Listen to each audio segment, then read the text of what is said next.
नमस्कार उज्जैन में आकांक्षा पिवाल आप सभी का स्वागत करती हूँ अभय न्यूज के 10 अप्रैल रविवार शाम के बुलेटिन में। आइए देखते हैं दिन भर की खास खबरें। इस बुलेटिन के प्रायोजक है आरके डेवलपर्स। शानदार घर खरीदें अब अपने बजट में।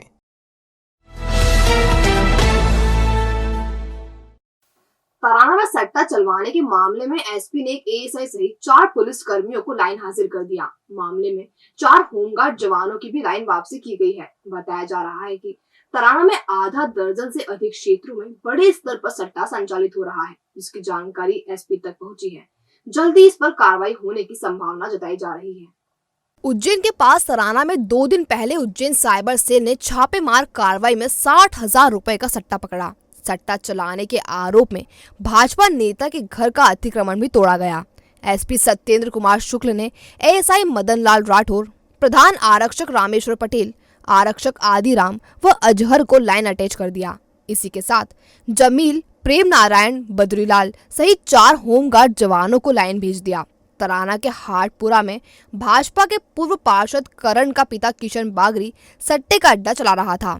थाने के पास ही चल रहे सट्टे को लेकर पुलिस द्वारा कार्रवाई नहीं करने पर शुक्रवार को साइबर सेल ने छापा मारा। मौके से बड़ा सट्टा घर पकड़ाने पर माना जा रहा था कि जल्दी इस मामले में कार्रवाई होगी। इसी के चलते शनिवार को प्रशासन ने बागरी की दुकान को ध्वस्त कर मकान का छज्जा भी गिरा दिया था। एसपी ने भी दोषी पुलिस कर्मियों को लाइन हाजिर कर दिया। बता दी कि लाइन हाजिर हुआ आरक्षक अजहर माधव नगर थाने में पोस्टिंग के दौरान सेक्स रैकेट संचालन के गंभीर आरोपों से घिर चुका है। तत्कालीन सेक्स रैकेट गिरोह से जुड़ाव के चलते उसे निलंबित कर दिया था। होमगार्ड जवान जमील और अजहर स्कूल टाइम से दोस्त हैं, जिसके चलते अजहर जिस भी थाने में जाता है वहां जमील को बुलवा लेता है। घटिया तहसील के बिचड़ोद में छुआछूत का मामला सामने आया। दबंगों ने यहां दलित समाज के लोगों को मंदिर में प्रवेश नहीं करने दिया। इसकी शिकायत समाज के लोगों ने थाने में की है। घटिया के समीप के गांव बिजडोड़ खालसा में रहने वाले दलित समाज के लोगों को रामनवमी पर राम मंदिर में प्रवेश नहीं करने दिया गया। ये सभी रामनवमी के अवसर पर मंदिर में श्री राम के दर्शन और पूजन करने जा रहे थे। इसी दौरान मंदिर के पास में रहने वाले सनी, जयदेव और आयुष पिता राम गोपाल जायसवाल ने उन्हें मंदिर में प्रवेश करने से रोक दिया। आरोप है कि विरोध करने पर महिलाओं के साथ गाली गलौज और झूमा झटकी की गई। इसकी शिकायत घटिया थाना में की गई है। समाजजन की शिकायत पर पुलिस ने जांच शुरू कर दी है। बहरहाल आधुनिक होते जमाने में गाँव में छुआछूत कम नहीं है। यह बताता है कि अभी भी समाज का एक धड़ा दलित समाज को स्वीकार करने को तैयार नहीं है। उन लोगों ने हमारे ऊपर आपत्ति ली। उन्होंने हम लोग निकलते हैं वहाँ से निकलने का रास्ता निकलने के लिए रोका। पहले तो रास्ते पे से बोले कि इधर तुम्हारा रास्ता नहीं है। आगे प्रक्रिया सर थाने पर आए हुए घटिया थाने पर। उसके बाद में आगे सर हम जाएंगे हरिजन थाने पर। हमारे लिए भी कानून है, हम भी आगे जाएंगे वहाँ पर हरिजन थाने पे एक रिपोर्ट दर्ज करवाएंगे। एसडीएम साहब को एक रिपोर्ट एसडीएम साहब को एक आवेदन करेंगे। उसके बाद में कलेक्टर साहब के पास में जाएंगे। मंगलवार के दिन, बुधवार के दिन एक जन सुनवाई में सभी लोगों जाकर के वहाँ पर एक आवेदन पेश करेंगे। सर पूजा कैसे क्या हो? पूजा नहीं कर पाया सर। पूजा नहीं कर पाए वहाँ पर पूजा नहीं करने दी उन लोगों ने। भूमाफिया भाजपा नेता राम सिंह सोलंकी पर पवासा थाना पुलिस ने धोखाधड़ी का प्रकरण दर्ज किया है। राम सिंह 2 दिन पहले ही 1.5 साल की फरारी के बाद नीलगंगा थाने में पेश हुआ था, जिसके बाद पवासा थाने में लंबे समय से लंबी जांच पर एक्शन लिया गया। भाजपा नेता राम सिंह सोलंकी पर नीलगंगा थाने में 1 दर्जन से अधिक फरियादियों ने 2 प्रकरण दर्ज कराए हैं। प्लॉट के नाम पर धोखाधड़ी करने के मामले में ये मामले दर्ज किए गए थे, जिसके बाद से ही कागजों पर राम सिंह फरार चल रहा था। हालांकि वह इस दौरान भाजपा के कार्यक्रमों में दिखता रहा। 2 दिन पहले वह नीलगंगा थाने में पेश हुआ, जिसके बाद पुलिस ने उसे गिरफ्तार कर लिया। राम सिंह की गिरफ्तारी के बाद पवासा थाना पुलिस ने धोखाधड़ी का एक और प्रकरण दर्ज किया है। पुलिस ने बताया कि महेश पिता मांगीलाल वर्मा 24 वर्ष निवासी संख्या राज्य मार्ग देवास गेट से वर्ष 2018 में भाजपा नेता राम सिंह सोलंकी पिता भुवान निवासी महाशक्ति नगर ने नीमन मासा स्थित रामकृष्ण विहार कॉलोनी में प्लॉट बेचने के नाम पर 1,40,000 रुपए लिए, लेकिन प्लॉट नहीं दिया। महेश वर्मा ने राम सिंह के खिलाफ शिकायती आवेदन पवासा थाने में दिया, लेकिन पुलिस ने उसके खिलाफ FIR दर्ज नहीं की। हनु फाइनेंस एंड सर्विस, सभी प्राइवेट और गवर्नमेंट बैंक से लोन सुविधा एक ही छत के नीचे। सभी प्रकार के लोन जैसे home loan, mortgage loan, business loan, personal loan, ग्रामीण क्षेत्र में ग्राम पंचायत के पट्टे पर लोन, तहसील के पट्टे पर लोन, व्हीकल लोन, कम से कम ब्याज दर पर loan. Hanu finance and service के साथ अब घर खरीदना हुआ आसान, घर लेने से बनने तक आपके साथ। और साथ ही अदर सर्विस जैसे इनकम टैक्स रिटर्न, दुकान का गुमास्ता, सभी प्रकार के इंश्योरेंस जैसे health insurance, life insurance, vehicle insurance, mediclaim और भी बहुत सी सुविधाएं। तो हनु फाइनेंस एंड सर्विस को बनाएं अपना फाइनेंशियल एडवाइजर। हमारा पता 121-14B JK हॉस्पिटल के सामने, Sindhi colony, Indore road, Ujjain. Mobile 7247766001। Director Sagar Chawda 9522251432।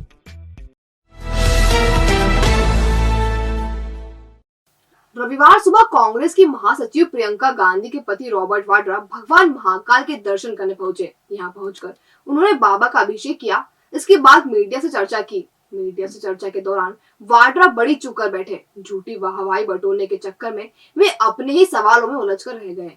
Congress की राष्ट्रीय महासचिव प्रियंका गांधी के पति रॉबर्ट वाड्रा रविवार सुबह राजाधिराज बाबा महाकाल के दरबार पहुंचे। उनके साथ नागदा विधायक दिलीप सिंह गुर्जर सहित कांग्रेस के अन्य वरिष्ठ नेता मौजूद रहे। वाड्रा ने सबसे पहले बाबा महाकाल का पूजन एवं अभिषेक किया। इसके बाद मीडिया से मुखातिब हुए। झूठी वाहवाही लूटने के चक्कर में वाड्रा ने मीडिया से कहा कि भाजपा सरकार ने उज्जैन और महाकाल मंदिर के आसपास कुछ नहीं किया।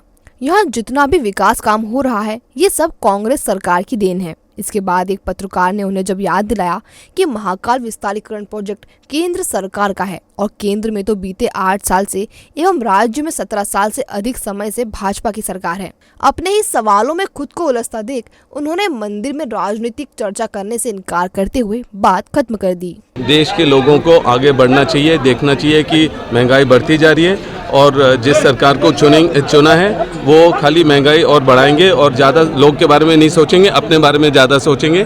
जैसे मैंने बोला है, मंदिर में मैं राजनीतिक बात नहीं करना चाह रहा हूँ, बस मैं लोगों के लिए शांति चाहता हूँ, खुश चाहता हूँ। 5 राज्यों में जो चुनाव हुए थे, हाँ जी, उसके बाद उत्तर प्रदेश में चुनाव के परिणाम आने के बाद प्रियंका जी ने वहाँ पर कदम तक नहीं रखा है।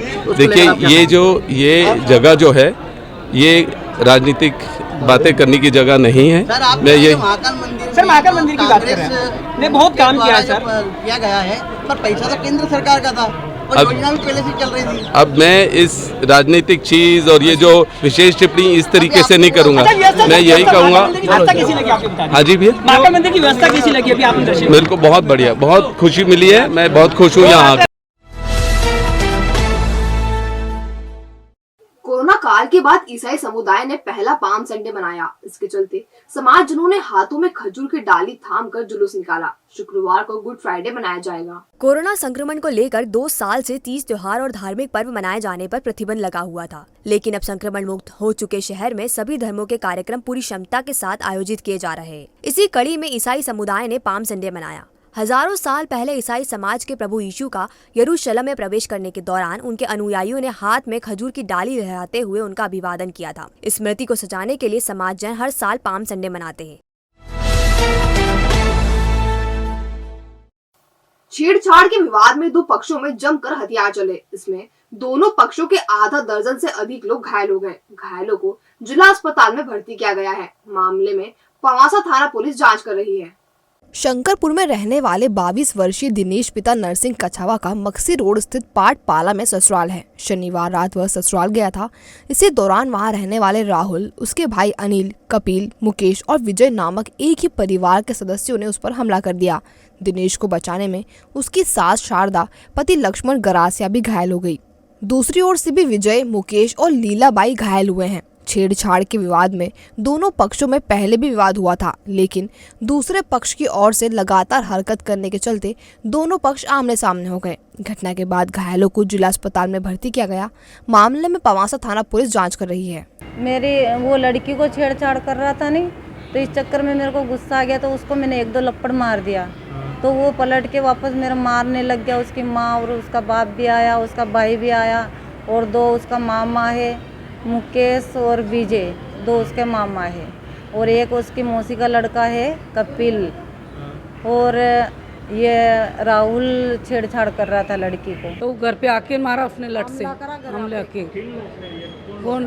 शारदा भाई, राजेश और एक वो दिनेश और एक वो कृष्ण गोपाल वो बाहर से आया और 3 लड़की है उनकी। से आए हो? हाँ न, और 3 लड़की है, एक तो काजल और एक वो बिंदिया और एक वो भाना और उसकी मम्मी शारदा। इन्होंने मारा सर लट से।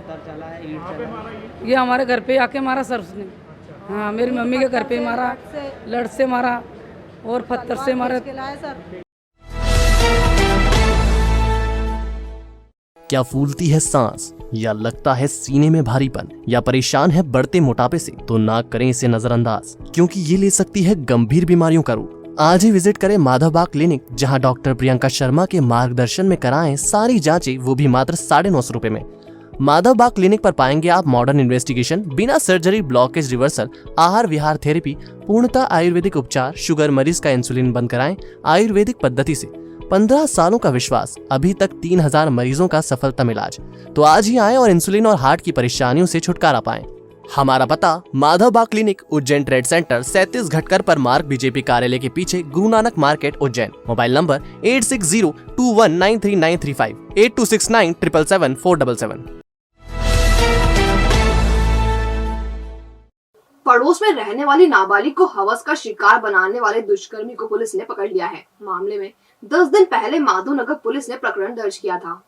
संत राम सिंधी कॉलोनी में रहने वाली 17 वर्षीय नाबालिग के साथ पड़ोस में रहने वाले गणेश ठक्कर ने दुष्कर्म किया था। 30 मार्च को माधवनगर थाना पुलिस ने नाबालिग की शिकायत पर दुष्कर्म सहित पॉक्सो एक्ट में प्रकरण दर्ज किया था, जिसके बाद से ही युवक फरार चल रहा था, जिसे पुलिस ने धर दबोचा है। पुलिस ने बताया कि युवक प्राइवेट अस्पतालों में वैक्सीनेशन का काम करता है, उससे पूछताछ की जा रही है।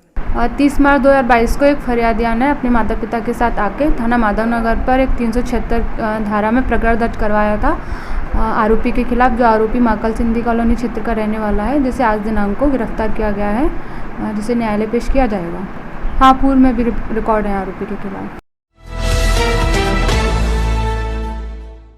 देश में एकाएक राष्ट्रपिता महात्मा गांधी को लेकर एक के बाद एक विवादित बयान सामने आ रहे हैं, जो विवादों का सबब बनते जा रहे हैं। रविवार को विश्व हिंदू परिषद के राष्ट्रीय अध्यक्ष डॉक्टर रविंद्र नारायण सिंह शहर पहुंचे। उन्होंने कहा, गांधी जी पर व्यापक बहस की जरूरत है।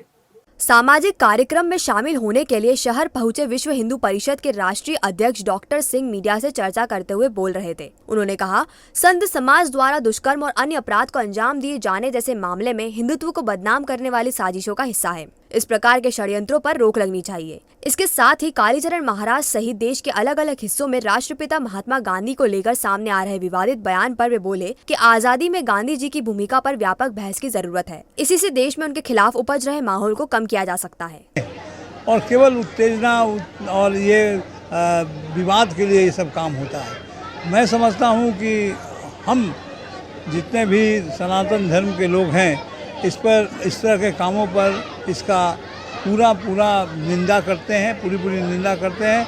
और हम अपने भाइयों से, अपने सनातन धर्मलामियों से कहते हैं कि भाई इन तरह की बातों पर ध्यान न दें और अगर हो सके तो इसको रोकने में मदद करें। गांधी जी ने इस देश के लिए क्या किया, इस पर बहुत ही व्यापक बहस होनी चाहिए, तभी इस तरह की बात करनी चाहिए। रेलवे कर्मचारियों के विभिन्न प्रकार की परेशानियों के समाधान पर विचार विमर्श करने के लिए 2 दिवसीय अधिवेशन 11 और 12 अप्रैल को उज्जैन में आयोजित किया जाएगा। इसमें ऑल इंडिया रेलवे के विभिन्न संगठनों से जुड़े हुए 1500 से अधिक प्रतिनिधि शामिल होंगे। ऑल इंडिया रेलवे फेडरेशन के महामंत्री शिव गोपाल बिछा ने बताया, वर्ष 2004 के बाद रेलवे में भर्ती हुए कर्मचारियों के सामने सबसे बड़ी समस्या पेंशन है। पुरानी पेंशन की बहाली पर अधिवेशन में चर्चा की जाएगी। इसके साथ ही रेलवे के मोनेटाइजेशन के विरोध में प्रस्ताव भी पारित किया जाएगा। देश भर में रेलवे की 3 लाख से अधिक पोस्ट के लिए भर्ती निकाले जाने का प्रस्ताव भी इसमें लाया जाएगा। इसके साथ ही अन्य मुद्दों पर भी चर्चा की जाएगी। जो हमारे केंद्र सरकार के कर्मचारी हैं, जो पेंशन के उसमें इस समय आ रहे हैं, उनकी संख्या जो है वो तकरीबन 20 लाख है। लेकिन 2 करोड़ के करीब लोग हैं पूरे हिंदुस्तान में, जो कि बैंक, बीमा, कॉरपोरेशन, राज्य कर्मचारी, केंद्र सरकार के कर्मचारी मिला करके हैं, जो कि इस आंदोलन में भाग लेने के